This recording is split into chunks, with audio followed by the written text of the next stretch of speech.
The winter sports season is underway, and it's time to catch up on all things Princeton Vikings with AD Joe Roberts. Joe, how are we doing this morning?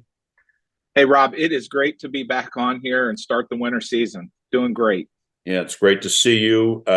Before we start on the winter season, I know we do 8 shows in the fall, but we end them before the playoff season gets underway. I just wanted to spend a couple minutes talking about the football season and how special it was for the Vikings, for the entire school, the community, and just give them, because we didn't have a chance to put a bow around that season, and I just wanted to. I just thought they deserved that. Yeah, um, I want to equate some of it to how things went in the college realm. Listening to some of the commentary from this past Sunday's playoff bowl, it's really really hard to go 10-0, Sure. and it doesn't matter what division or who you're playing or what that is. To go 10-0 in the regular season is something that just is, it's just extremely difficult. And then to go 11-0 when you have an opponent that you see during the regular season and in a tough Middletown growing program in our conference, and then to go 12-0 and to do it the way we did it against Hamilton, and again another one of our league opponents that we see, and then to turn around and get to game 13. And week 13 is in high school football, that's a critical time, Right. because you are now really into this idea of full weather transition. You are pretty beat up. It has been a long year, mentally, physically, emotionally. And to get to week 13 and to play the way we played in an incredible atmosphere over at Mason against an extremely good football team in Lakota West. Hats off to every single student athlete, all of our coaches, our cheerleaders, our support staff, everyone that is involved in what goes on in our community to make Princeton football the way it is. And Coach Parker did nothing short of excellent in leading our team this year, and we are so proud of that. Joe, what was it like walking around school during the fall season with the football team being undefeated? There's just a great pulse, right? I mean, people always feel good on Monday coming back. There is something to be said about what happens on Friday nights in the fall that lead to the mood and the chemistry of your school, of your community, to how things build. And there's just a lot of great momentum from that. That is takes nothing away from what our other programs do, because exactly they excel, but there's just good attention to our programs across the board because people feel good about what happens on a Friday night. And, the game has changed in terms of attention to it, and it being the thing that you do on the weekend, because we've grown, society has grown, social media has grown, our attention and other things has grown. But, I think we talked about this earlier in the year. Walking across the street at halftime every home Friday night football game, which I did, and coming up onto the hill and seeing all the people just sitting up there watching the game, just enjoying being there, enjoying being back, seeing, people they may not have seen in a while. There's just a great connectivity to what happens on a Friday night. And the Vikings certainly were able to display that for 13 weeks. Yeah. So kudos to all them and the fall season. Yeah. And okay, let's transition. Let's talk. We're now the weather has changed. It's winter season. Let's start boys basketball. Looks like everything tips off tomorrow at Moeller for varsity, and then they travel to a tough Lakota East on Friday. How about a little bit of an overview? It's tough to get into the details in these early shows in the season, but boys basketball, Coach. Yeah, TTAT, Rob. That's what I say. That team across town. Yes. Here we go. We're going to see them. We're going to open the season at Moeller. Obviously, a very, very difficult environment for us to walk into to open the season. Coach Wyant has battled all preseason, getting our kids ready. He's put them in some unbelievable preseason matchups.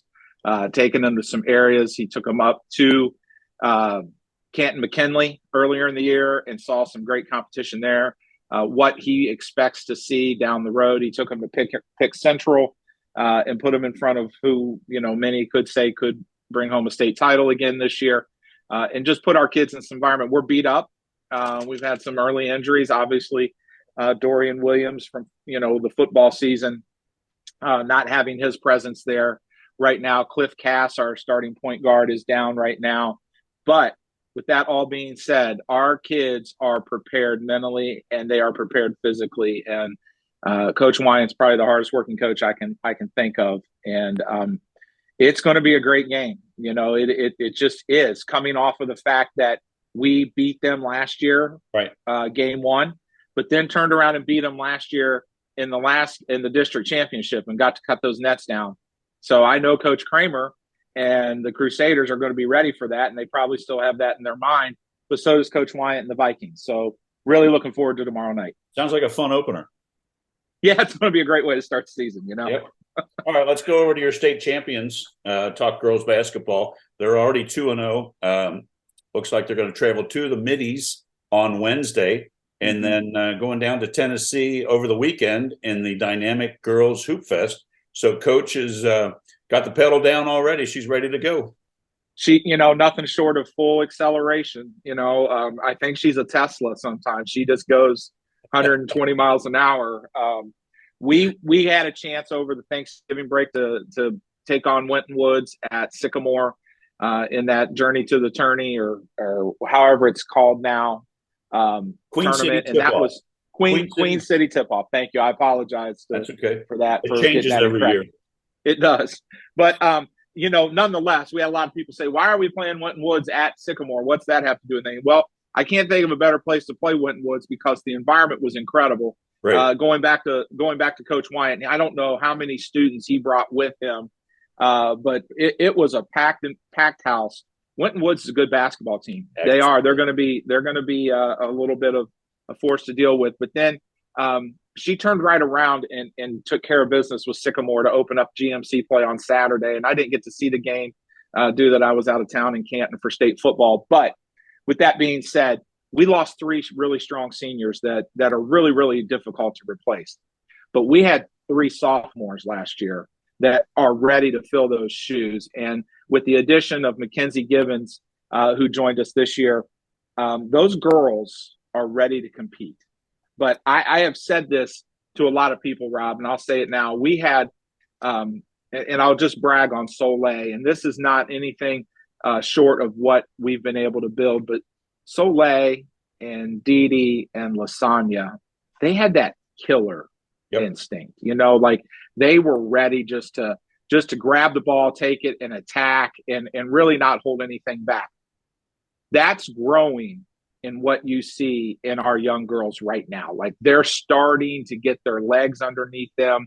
They're starting to understand that it is a rough game. And so heading to Middletown Wednesday night, but then we have it marked on the calendar. This coming Saturday afternoon, we'll be over there at Mason. So we're getting ready to go. It's going to be a great week of Lady Viking basketball. Yeah, sounds fantastic. Let's go inside to the lanes and talk bowling.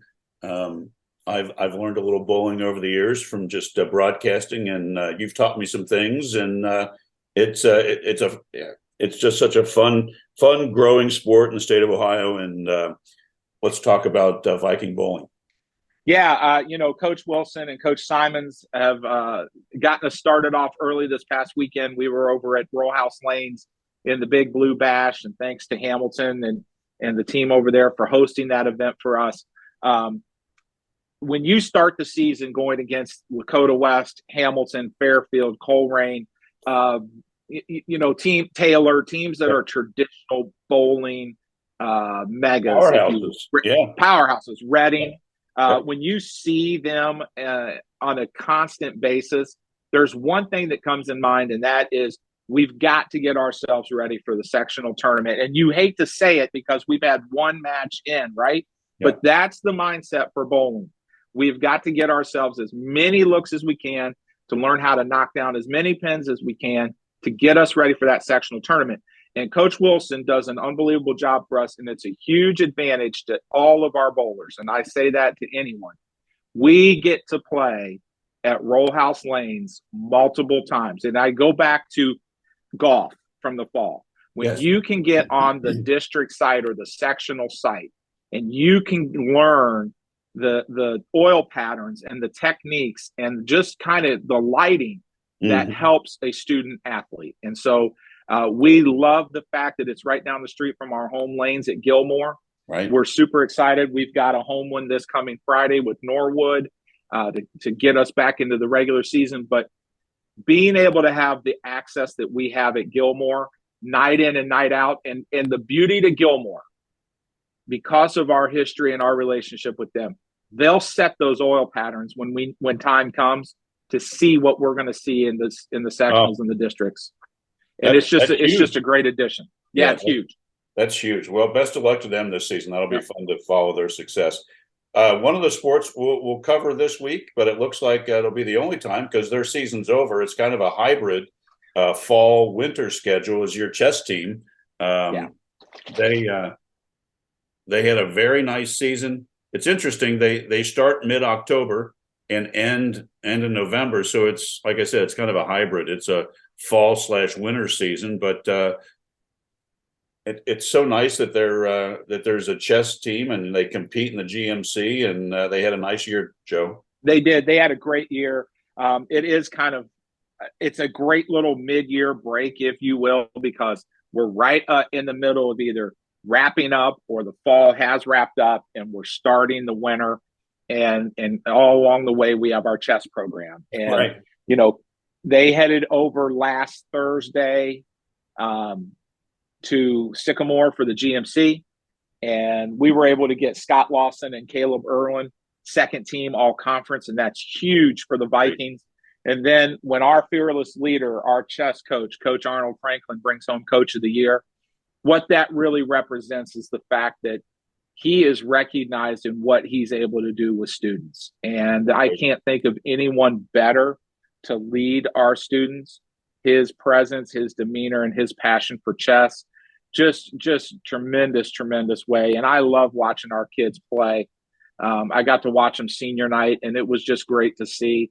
And then, of course, he'll continue with his open chess programs on Sunday afternoon, and kids just come and play. He doesn't even, just come play chess. You may not even be on the team. So it's great that we're so blessed to be able to have that program. Isn't that nice? I mean, what a nice option for kids. It is. Learn that. It's a life skill.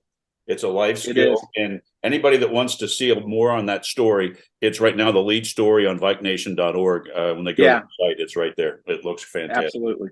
Yeah, that's great stuff there. Let's talk about the program that houses the best swimming pool, I think, in Cincinnati. Let's talk boys and girls swimming. You guys got the best natatorium in town, I think. So yeah, thank you for that, Rob. And we do. I'm going to say we do.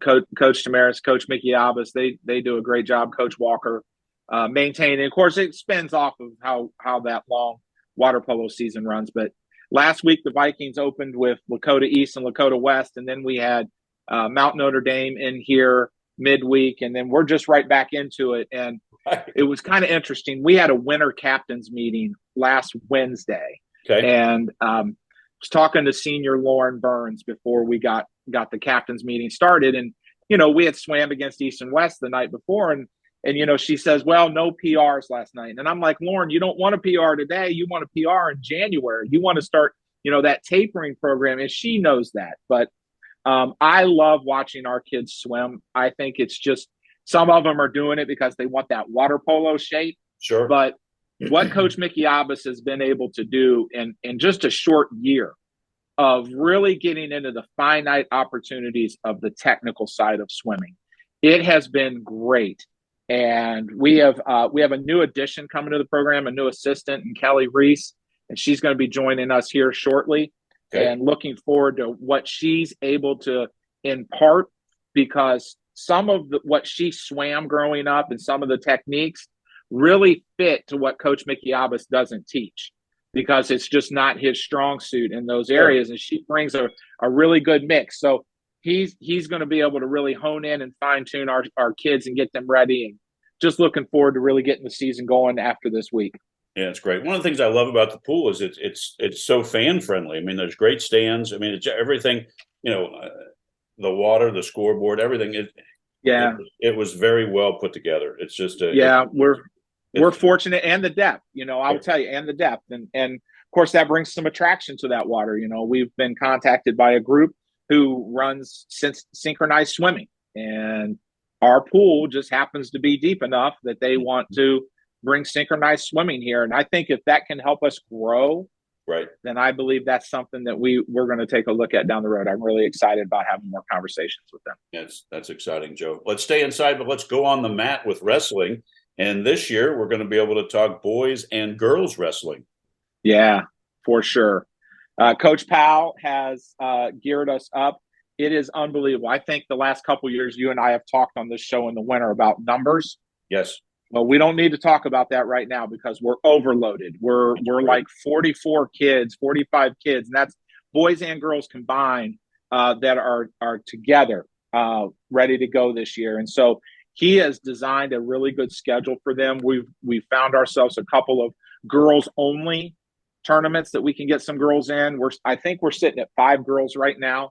Yes. So that's going to be growing, but being able to get those kids on the mat, that's only going to help enhance that and grow that. And hats off to OHSAA and our Wrestling Coaches Association for recognizing the fact that the sport of girls wrestling is alive and there is interest there, and it just gives kids another opportunity. On the boys' side, we've got some expectations from our seniors, especially Micah Cottrell. He got back to state last year, and we have nothing of that, finishing 8th. Well, we put a little bit of expectation that he gets back this year and maybe does a little better than 8th. But that still is just an incredible feat for him.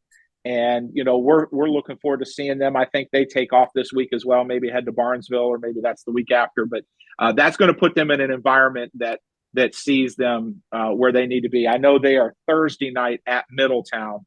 Yes. For a little GMC duel. Ironman at Walsh Jesuit. So yeah. Yep, that's right. Yep. Right so it's right here with us. So we're excited about what's going on in Viking wrestling. Well, best of luck as the winter seasons get started underway here for all your teams, Joe. And I'm excited that the shows are back. We'll start getting some more details next week as games and events get underway. But we're glad to be back, and have a great week. And as always, thank you for your time. Thanks, Rob. Appreciate all you do.